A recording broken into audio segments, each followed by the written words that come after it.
Sen qanaqa xonadonga kelganingni bilyapsanmi o'zi?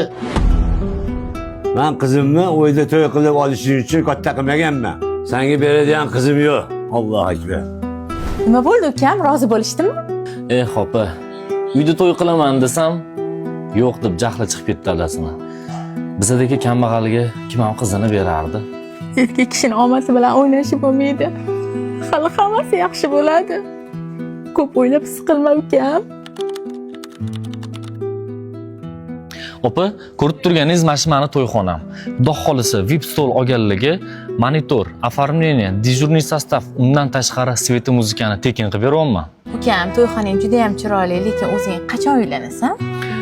Opama, uylanish qochib ketmaydi. Ha, aytgancha opa, 31-may kuni ikkita haqdor inson topib qo'yganman. O'zi ham 1 oy qidirdim. Shularning to'yini mana saxovat to'yxonamda bepulga qilib beraman. Voy ukam, zo'r qilibsan, lekin ko'chadan kelgan nari beri odamlarga to'y qilib beraverasanmi? Stoldagi idish-tovoqlaringni boplabsan, dasturxoningga 25 xildan ortiq mahsulot qo'yib bersang, senga ziyon bo'lib qolmaydimi ukam? Opama, xavotir olmang. Bu ikkita haqdor oilani o'zim mahalladan surishtirib topdim. Opa, har bitta boyda kambag'allik haqqi bo'lar ekan. Ha, ukam aytgancha kecha senga aytaman deb esimdan chiqibdi. Idish-tovoq yuvishga bitta qiynalgan ayol kelgan edi, o'shani ishga olib qo'ydim. Bo'ldi, yaxshi qilibsiz opa. Yoningda puling bo'lsa, berib ket, adasiga dori-darmon olish kerak ekan, savob bo'ladi.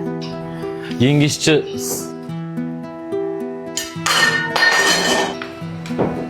San? Xo'jayin sizmi deysiz? Turmush qurmadingmi hali? Yo'q. Sizdan keyin adamlar avtohalokatga uchrab yotib qolganlar. Ularga qaravman. Senga beradigan qizim yo'q. Allohu akbar.